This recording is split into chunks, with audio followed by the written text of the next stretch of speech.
Rao Bahadur Telugu film review by allrounder star Balyam Venumadhav. Cinema నిడివి 2 గంటల 49 నిమిషాలు. Drama, mystery, psychological cinema. UA 16+ certificate వచ్చిన ఈ సినిమా విడుదల తేదీ 3 July 2026. Rao Bahadur is a psychological drama set against the backdrop of a fading aristocracy, made in Telugu for the world. Remember, doubt is a demon. అనుమానం పెనుభూతం అనే concept మీద తీసినటువంటి ఈ సినిమాలో సత్యదేవ్ కంచర్లాన హీరోగా యాక్ట్ చేశాడు. ఆనంద్ భారతి ముఖ్యమైన పాత్రలో నటించిన ఈ సినిమాలో దీపా థామస్ హీరోయిన్గా అద్వితీయంగా అనిపించింది. వికాస్ ముప్పల నటించాడు ఒక పాత్రలో. వెంకటేష్ మహా కేర్ ఆఫ్ కంచర్లపాలెం తర్వాత ఇంకొక సినిమా కూడా ఓటీటీలో చేసినటువంటి సినిమా. ఈ సినిమాల దర్శకుడు వెంకటేష్ మహా ఈ సినిమాకి డైరెక్టర్, రైటర్, ఎడిటర్ కూడా. మొదటి 2 సినిమాలకి ఇతను ఎడిటర్ కాదు, కానీ ఈ సినిమాకి మాత్రం ఎడిటింగ్ కూడా ఆయన చేపట్టాడు. అనురాగ్ రెడ్డి ప్రొడ్యూసరు, శరత్ చంద్ర ఇంకో ప్రొడ్యూసరు, చింతా గోపాలకృష్ణ మరో producer, musician Smaran Sai re-recording కొత్త తరహాలో ఉండి ఆకట్టుకునే విధంగా సాగింది మనకి. అయితే ఇందులో దీపా థామస్ అందాలు ఈ సినిమాకి మంచి ప్లస్ పాయింట్ అని చెప్పాలి. రావ్ బహదూర్ అనే కథ నిజానికి మహేష్ బాబు లాంటి పెద్ద హీరో ప్రమోట్ చేసేంత పెద్ద కథ, గొప్ప కథ అయితే కాదు. కానీ ఈ సినిమా అదృష్టం ఏంటంటే, ఈ సినిమా లోగో ఇది రావ్ బహదూర్ అని ఇంగ్లీష్లోనే పెట్టారు. అయితే అదృష్టం ఏంటంటే మహేష్ బాబు లాంటి వ్యక్తి ఈ సినిమాని ప్రమోట్ చేయడం, జీ మహేష్ వాళ్ళ యొక్క బ్యానర్ నుంచి ప్రమోట్ చేయడం ఈ సినిమాని, అది పెద్ద ప్లస్ అయింది. ప్రేక్షకుల్లో కూడా ఒక మంచి రెస్పాన్స్ రావడానికి కారణమైంది. సత్యదేవ్ ఒక మంచి నటుడు. అయితే ఈ పాత్రకి రాజేంద్ర ప్రసాద్ ఉంటే ఇంకా బాగుండేదేమో అని నా యొక్క వ్యక్తిగతమైన అభిప్రాయం. సినిమా కథ నీచమైన కాన్సెప్ట్, ఇది చాలా నీచమైన కాన్సెప్ట్. భార్యకి తనకు వల్ల కొడుకు పుట్టాడా, వేరే వాళ్ళ వల్ల పుట్టాడా అనేటువంటి అనుమానం ఉన్నటువంటి ఒక వ్యక్తి అనుమానం పెనుభూతమై తను చావుకు దగ్గర పడ్డ టైంలో కూడా కొట్టుమిట్టాడేటువంటి క్యారెక్టర్. అది సత్యదేవ్ సమర్థవంతంగా పోషించాడు. కాకపోతే ఈ పాత్రలో రాజేంద్ర ప్రసాద్ అయితే బాగా చేస్తాడేమో అని అనిపించింది, కానీ సత్యదేవ్కి వచ్చిన అవకాశాన్ని చక్కగా సద్వినియోగపరుచుకున్నాడు. అయితే ఫస్ట్ ఈ సినిమా డైరెక్టర్ వెంకటేష్ మహా గురించి చెప్పాలి. మహా ఇంతకుముందు కేర్ ఆఫ్ కంచర్లపాలెం సినిమా లాంటి సినిమాల్ని తీయడం జరిగింది. ఈయనని వెంకటేష్ మహా అంటారు. అయితే ఇతను చేసినటువంటి సినిమాలో మనకి కేర్ ఆఫ్ కంచర్లపాలెం 2018లో రిలీజ్ కాగా, ఆ తర్వాత ఉమా మహేశ్వర ఉగ్ర రూపస్య అనేటువంటి సినిమా ఆయన 2002లో చేయడం జరిగింది. 2026లో ఇప్పుడు ఈ సినిమా చేయడం జరిగింది. ఇందులో కూడా ఒక స్పెషల్ రోల్ కూడా అతను పోషించడం జరిగింది. ఆ రోల్ ఏంటంటే పాట మీద తీసుకున్నాడు. అది కూడా బాగుంది, ఆ పాట కూడా బాగా పేలింది. ఆ పూర్వీకులందరూ వచ్చినట్టుగా కనబడ్డట్టుగా. స్టార్టింగ్ మనకి ఏదో హారర్ సినిమా లాగా ఒక చెట్టు చూపిస్తారు, అందులోంచి ఒక వేరు వచ్చినట్టుగా వచ్చి ఒక చిన్న బాలుడు, ఆ బాలుడు మీద వేర్లు చుట్టుకుపోయినట్టుగా చూపించి మనకి ఇదేదో సస్పెన్స్ సినిమానో లేకుంటే దయ్యం సినిమానో చూపిస్తున్నామన్న భ్రమ చూపిస్తారు. కానీ మొదటి డైలాగులు అద్భుతంగా ఉన్నాయి సినిమాలో. మొదటి డైలాగ్లోనే చెప్తాడు, అనుమానం పెనుభూతం, ఆ భూతం నన్ను పట్టిందిరా అంటాడు డాక్టర్ అయిన ఫ్రెండ్. ఆ ఫ్రెండ్ డాక్టర్ చారి ఇతని దగ్గరకు వస్తూ ఉంటాడు. ఆ చారికి తన భార్య కూడా సంబంధం ఉందేమో అని అనుమానించేంత నీచమైన మనస్తత్వం హీరోకు ఉంటుంది. అయితే వాళ్ళ భార్య మాత్రం గోడ కానుకొనే ఉంటుంది. అయితే ఇక్కడ కూడా ఒక విషయం ఏంటంటే, దాదాపు కొన్నేళ్ళు ఒక దగ్గరే నిలబడి ఎలా ఉంటుంది, మళ్ళీ సేమ్ నేను ఇంతకుముందు వెల్కమ్ టు ద జంగిల్లో కూడా చెప్పాను, 4 అధికారులు లోపల ఉన్నారు, వాళ్ళు బాత్రూమ్ ఎక్కడ పోతారు, అన్నం ఎక్కడ తింటారు, ఎక్కడ ఉంటారు అనే డబ్బాల్లో ఎలా దాచిపెడతారు అనేది. అట్లాగే ఈమె ఇంట్లో ఉన్న ఒకటే గోడ కానుకొని చూపిస్తారు. మరి ఆమె స్నానపాదులు చేయదా, అన్నం తినదా, నిద్రపోదా అనే దానికి ఎటువంటి రీజనింగ్ లేదు, గోడకే కనబడి ఉంటుంది ఎప్పుడు. సో ఆ పాత్రలో ఈ అమ్మాయి దీపా థామస్ ముందేమో ఇతను నర్సుగా వచ్చినప్పుడు ఇతను ఇష్టపడి ఆమె వెంట పడతాడు. కానీ ఆయన తండ్రికి వైద్యం చేసిన తర్వాత అతను వెళ్ళిపోతుంది. ఆమెకు ఆల్రెడీ ఒక లవర్ ఉంటాడు. ఈయన ప్రపోజ్ చేస్తే ఆయన కాదు అంటుంది. అతనితో కడుపు చేయించుకొని ఉంటుంది. ఆ కడుపు చేయించుకున్న తర్వాత ఆమె ఇతని దగ్గరకు వచ్చి పెళ్లి చేసుకుంటానంటే ఒప్పుకుంటుంది, కానీ చెప్పబోతుంది అతని ఫ్రెండ్కి. చారి ఏమంటాడంటే, వద్దు, ఏం చెప్పొద్దు, నువ్వు చేసుకో అని చెప్పి చెప్తాడు. చేసుకున్న తర్వాత ఇతనికి అనుమానం పెనుభూతమై ఆ నల్లటి కొడుకు పుడతాడు ఇతనికి. ఆ అమ్మాయి తెల్లగా ఉంది, నేను తెల్లగా ఉన్నా, వీడు నల్లగా ఎలా పుట్టాడు అన్నది కాన్సెప్ట్. ఉషా కిరణ్ మూవీస్ వాళ్ళు చాలా రోజుల కిందట సితారా హీరోయిన్గా, నరేష్ హీరోగా 'మనసు మమత' అని ఒక పిక్చర్ తీశారు. అందులో కాన్సెప్ట్ ఏంటంటే సితారకు వేరే వ్యక్తి ద్వారా పుట్టినటువంటి కొడుకును అసహించుకుంటూ ఉంటాడు నరేష్. చివరికి తనని ప్రేమిస్తాడు. పెంచిన కొడుకు ప్రేమతో లాస్ట్కు అది క్లైమాక్స్ అట్లా తీసుకొచ్చారు. ఇందులో ఏంటంటే తనకు పుట్టాడా వీడు, కొడుకు పుట్టలేదా, ఆ కొడుకు కూడా అనుకోకుండా ఇట్లా అవమానాలు ఊరికే వేస్తుంటే నీళ్ళలో దూకి చచ్చిపోతాడు కొలంలో. ఆ చచ్చిపోయిన పిల్లాడు లోపల ఎక్కడైతే సమాధి ఉంటుందో అక్కడ పెద్ద చెట్టు మొలుస్తుంది. అంటే మనకు టైం ఇంత అయిందని చూపించడానికి. సో ఆ కాలం కొంత జరిగింది అని చెప్పడానికి. దానికి లోపలికి ఒక సొరంగం తవ్వించి ఆ లోపల ఒక మూత పెట్టించి పైన పోలీసులు ఇంటర్గేషన్కి వచ్చినప్పుడు DNA టెస్ట్ కోసం లోపలికి తీసుకెళ్తాడు. వాళ్ళు ఆశ్చర్యపోతారు ఆ సెటప్ అంతా చూసి. అప్పుడు లోపలికి వెళ్ళి పీక్కోవడము, అవి అన్నీ తీసుకొని దగ్గర భద్రపరుచుకొని ఫ్రెండ్కి చూపిస్తాడు. ఆ డాక్టర్గా చార్జీ చేసిన పాత్ర అతను చాలా బాగా చేశాడు. అయితే ఈ బాలుని పుట్టుక ఇట్లాంటి పుట్టుక అట్లాంటి పుట్టుక అని తిడుతుంటాడు, కేవలం రంగు తేడా అయినందుకు. అయితే ఇక్కడ కులాల వారీగా మనకు ఒక వర్ణం వాళ్ళు తెల్లగా ఉంటారని, ఒక వర్ణం వాళ్ళు నల్లగా ఉంటారని అంటారు.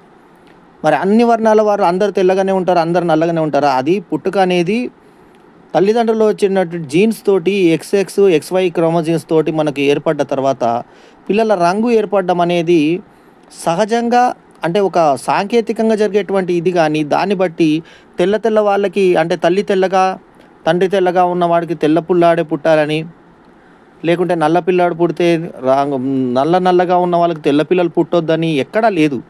ప్రపంచంలో ఎక్కడ చూసినా కూడా మనకు ఈ యొక్క ఇన్బ్యాలెన్స్ అనేది కనబడుతూ ఉంటుంది. సో దాన్ని బట్టి ఒక డెసిషన్కి రావడము, ఇది తప్పు, ఇది కరెక్టు, వాళ్ళు తప్పు చేశారు, వీళ్ళు కనలేదు అనేటువంటి ఈ యొక్క నెగిటివ్ థాట్స్కి ఆజ్యం పోసే విధంగా ఈ సబ్జెక్ట్ ఉంది. ఎందుకంటే అది కరెక్ట్ కాదు కదా. ఈ రంగుని ఎవరు నిర్ణయిస్తారు? తెల్ల వాళ్ళకి తెల్ల వాళ్ళే. తెల్ల వాళ్ళంటే తెల్ల మా అమ్మకి, తెల్ల నాన్నకి తెల్ల పుల్లాడే పుట్టాలని రూల్ ఎక్కడ ఉందా? ఇది ప్రమోట్ చేస్తుంది ఈ సినిమా. సో అది నేను అందుకే నీచమైన సబ్జెక్ట్ అన్నాను. ఎప్పుడు కూడా పిల్లల వర్ణాలు అనేది తెల్లవాళ్ళకు నల్లవాళ్ళు పుట్టొచ్చు, నల్లవాళ్ళకు తెల్లవాళ్ళు పుట్టచ్చు. అది జీన్స్, జెనెటిక్స్. కొందరికి పూత రావచ్చు, కొందరికి పూత రాకపోవచ్చు. అది రకరకాల ప్రాబ్లమ్స్ దాంతో ఉంటుంది. కానీ దీంట్లో ఏం చెప్పారంటే తెల్ల తండ్రి తెల్ల తల్లి ఉంటే కంపల్సరీగా తెల్ల బాబే పుట్టాలి అనేటువంటి రూల్ లాగా పెట్టారు. అది ఎంతవరకు సమంజసం? అది కరెక్టేనా? వాదన కరెక్టేనా? సో అట్లాంటి ఒక మనకు నెగిటివ్ థాట్స్ని ఈ సినిమా మనకు అప్పచెప్తుంది. Shri Chakras entertainment, A+S movies, GMB entertainment పతాకం మీద సత్యదేవు, వికాస్ ముప్పల, దీపా థామసు, బాలపరాశరు, ఆనందభారతి, ప్రణయ్ వాకా, కూనల్ కౌశిక్, మాస్టర్ కిరణ్ నటించారు. కిరణ్ వేసిన పాత్ర చాలా అద్భుతంగా ఉంది. స్మరణ్ సాయి మ్యూజిక్ ఆకట్టుకునే విధంగా ఉంది. కార్తిక్ పర్వాలేదు అనిపించే విధంగా వర్క్ చేయగా, ఇక రైటర్, ఎడిటర్, డైరెక్టర్ అయినటువంటి వెంకటేష్ మహా ప్రత్యేక పాత్రలో కనబడి ఒక సమర్థవంతమైన దీని కింద ఇది ఇచ్చాడు. అయితే హీరో పేరు రామప్పరావు బహదూర్. సత్యదేవ్ చేసినటువంటి ఆ క్యారెక్టరు రాజవంశకునిగా, ఒక మూర్ఖునిగా, ఒక మూడునిగా, మరి అతని కొడుకు ఒక కుసుమపరాజు అని చెప్పేసి, కుసుమపరాజు, ఈ కుసుమపరాజే కుసుమ అని పిలుస్తారు చిన్న కొడుకు. ఆ చిన్న కొడుకు తనలాగా లేడు అని చెప్పేసి బాధ. పెద్ద కొడుకు ఉంటాడు, పెద్ద కొడుకు ఇతను అసహించుకుంటుంటాడు. రేణుక ఇతని భార్య పేరు. ఆమె దీపా థామస్ చేసింది ఆ పాత్ర, చాలా అద్భుతంగా చేసింది. అంతకుముందు చెలాకిగా చేసిన ఆమె ఆ తర్వాత డల్గా అవుతుంది. నారాయణాచార్య అనేటువంటి ఫ్రెండు వికాస్ ముప్పల చేశాడు ఈ క్యారెక్టర్.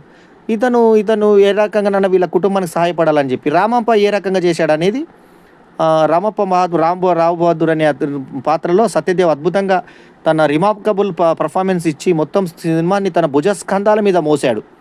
సో ఆయన ఫిజికల్గా దానికి ఎంతవరకు ఎట్లా చేయాలో, ఇంత బొర్ర ఉండడము, ఆ ముసలోళ్ళలాగా ఎట్లా డైలాగ్ డెలివరీతో సహా ఉండడం. అయితే ఇక్కడ కూడా ఒక చిన్న తడబాటు ఏంటంటే, ముసలివాడు వేసే స్టెప్స్ చాలా స్లోగా ఉండాలి. అమ్మ సినిమాలో నేను వృద్ధ పాత్ర వేసినప్పుడు నడక దగ్గర కూడా బ్యాలెన్స్ చేస్తూ నడిచా. ఇక్కడ కొన్నిటి దగ్గర మీరు గమనిస్తే యువకుడు ఉన్నంత ఫోర్స్గా నడిచాడు. ఎవరు? సత్యదేవ్. బాడీ లాంగ్వేజ్లో కూడా నటన చూపించాలి. అది కొంచెము అక్కడ 2, 3 దగ్గర నేను గమనించాను.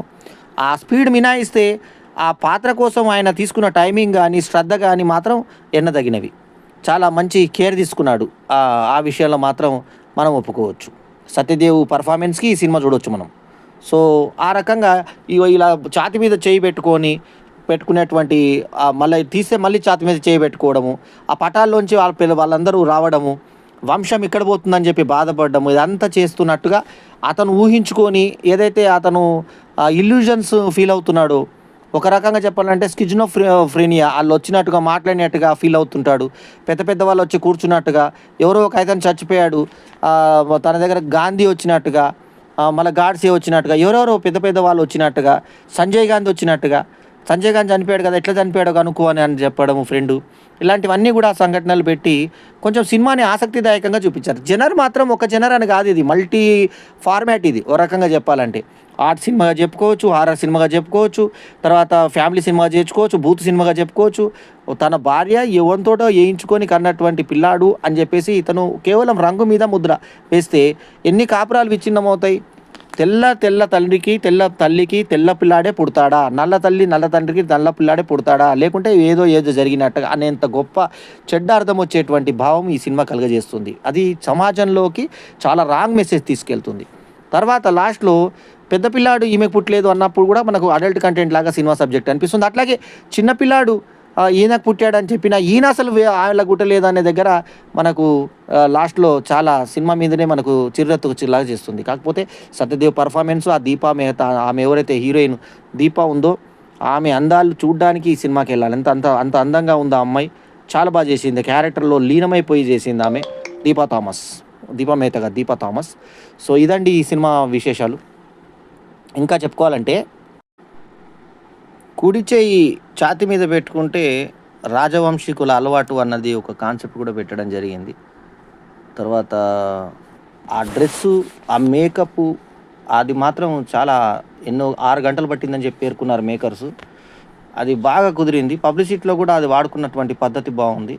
మొత్తానికి ఏంటంటే ఒక డిఫరెంట్ సినిమాని ప్రజెంట్ చేస్తున్నటువంటి విషయం మాత్రం జనాలకు వెంకటేష్ మహా తీసుకెళ్ళగలిగాడు.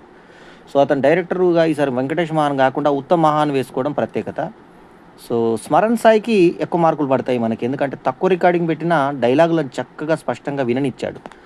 మరి అది వాళ్ళకు సమయం లేక వద్దనుకున్నారో, బడ్జెట్ తక్కువే వద్దనుకున్నారో, మొత్తానికి ఎందుకు వద్దనుకున్నారో కానీ అది మాత్రం ప్రయోగంగా బాగా అనిపించింది.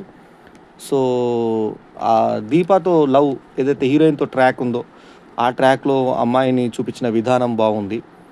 ఇందాక చాలా దాంట్లో చెప్పాను నేను, స్త్రీని అందంగా నిండు బట్టల్లో కూడా సెక్సీగా చూపించేటువంటి విధానము దీంట్లో గమనించవచ్చు మనం. ఎందుకంటే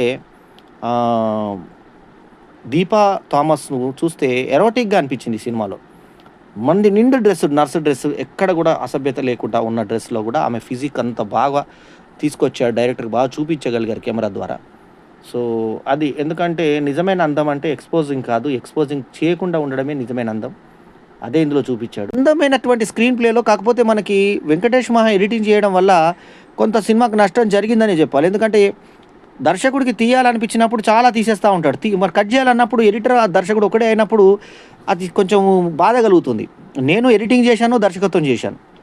సో రైటర్ కూడా ఎప్పుడు డైరెక్టర్ అయినప్పుడు కూడా ఎక్కువ రాయాలనుకుంటాడు, చూపించాలని విజువలైజేషన్ రైటర్ వేరే అయినప్పుడు ఫలితం బాగుంటుంది. రాఘవేంద్ర అందుకే ఎప్పుడు సొంతంగా ఎప్పుడు రాయాల, సత్యానంద్ లాంటి రైటర్స్తో రాయించేవాడు.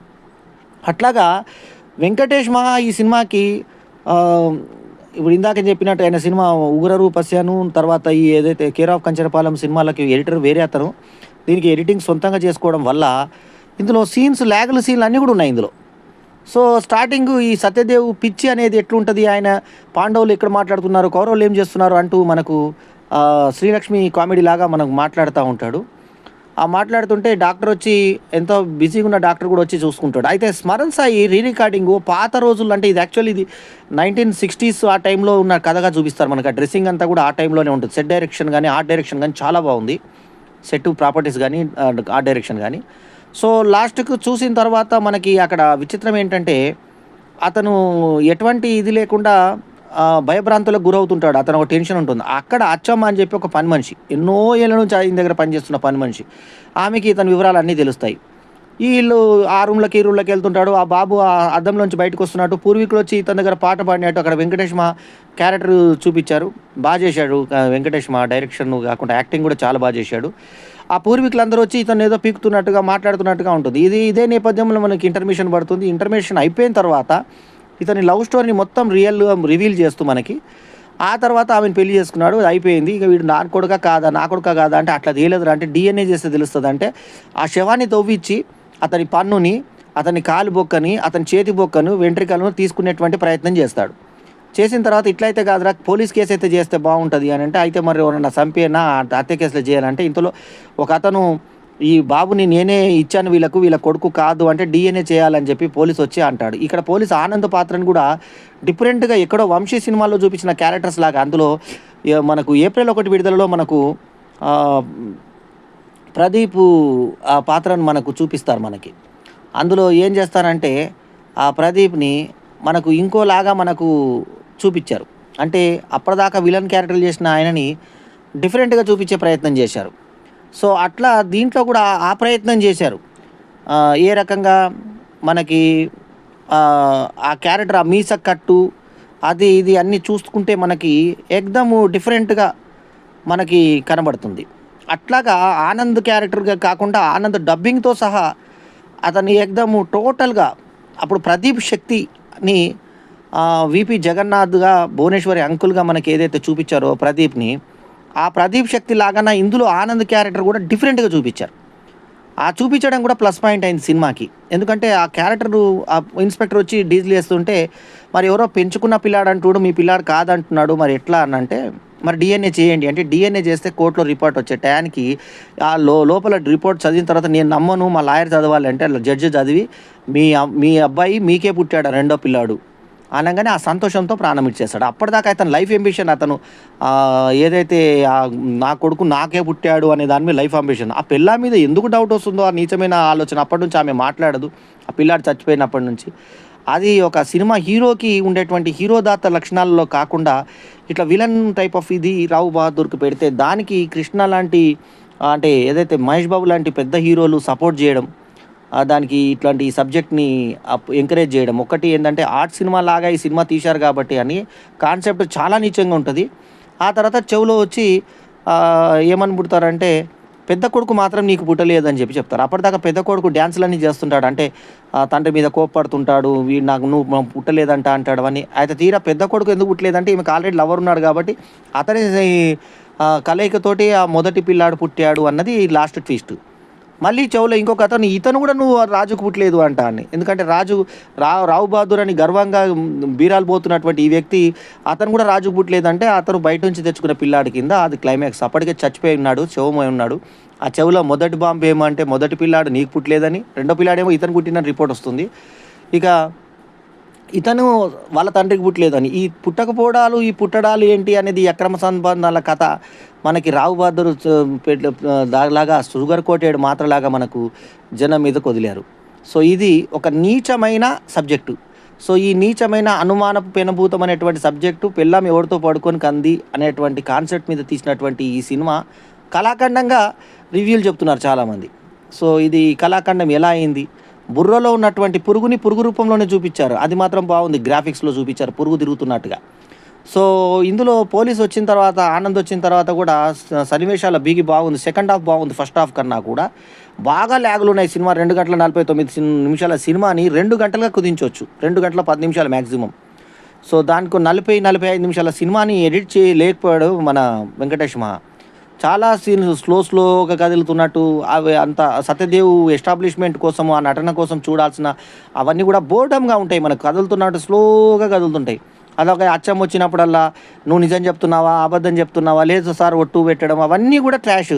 అదంతా పెట్టాల్సిన పని లేదు. అట్లాగే వీళ్ళు లవ్ ట్రాక్‌లో కూడా ఆ గుర్రం ఆమె ఎక్కింది.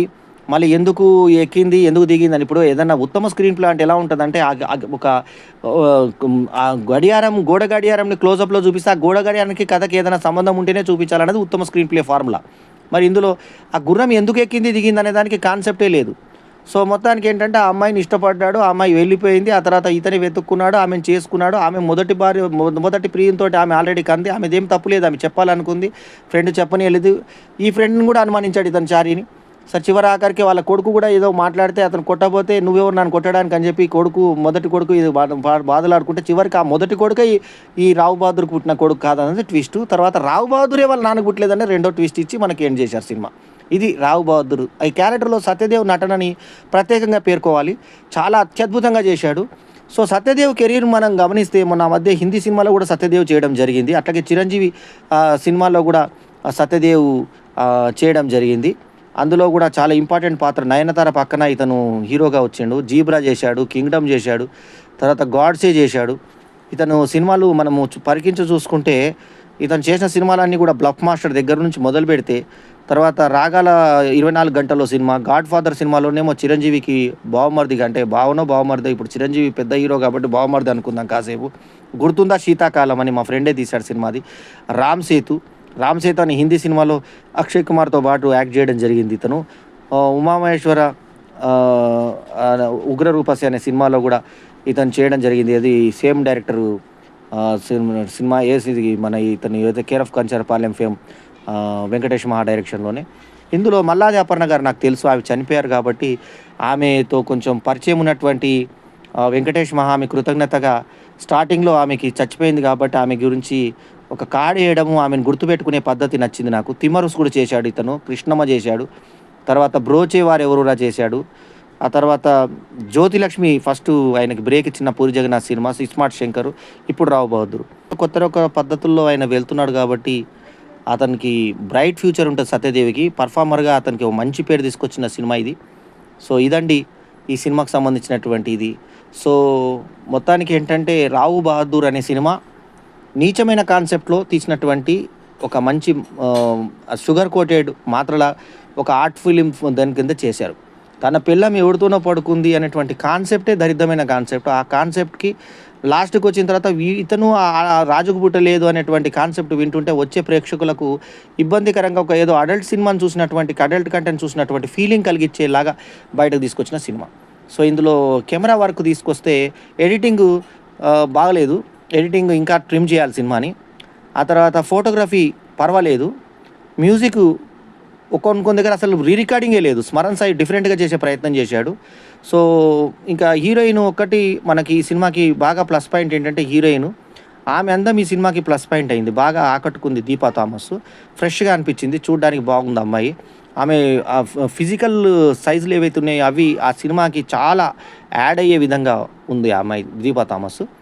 తర్వాత ఆనంద్ భారతి కూడా చాలా బాగా చేశాడు. సో సత్యదేవ్ కంచరాన మాత్రం అద్భుతమైనటువంటి తన లైఫ్లో మరవలేని పాత్ర ఈ సినిమాలో చేయడం జరిగింది. సో రావు బహదూర్కి నేను ఇస్తున్నటువంటి రేటింగ్ 3.75/5. ఇంత దాకా రేటింగ్ ఎందుకు వచ్చిందంటే సత్యదేవ్ పర్ఫార్మెన్స్ కోసమే ఈ సినిమా చూడొచ్చు, అంత బాగా చేశాడు సత్యదేవ్. అభినందనలు సత్యదేవ్ తమ్ముడు. సో లాంగ్ లివ్ అండ్ ఇట్లాంటి మంచి క్యారెక్టర్స్ పడ్డప్పుడు ఎరగదీస్తావని చెప్పి మరోసారి నిరూపించావు. సో అభినందనలు తెలియజేసుకుంటూ 3.75/5 ఈజ్ మై రివ్యూ రేటింగ్. ఈ రివ్యూ కనుక మీకు నచ్చితే లైక్ చేయండి, కమెంట్ చేయండి, షేర్ చేయండి, మా ఛానల్కు తప్పకుండా సబ్స్క్రైబ్ చేయండి. ఎల్లప్పుడూ మీ ఆదరాభిమానాలను ఆశించే మీ ఆల్రౌండర్ స్టార్ బల్లెం వేణుమాధవ్. నమస్తే, జై హింద్.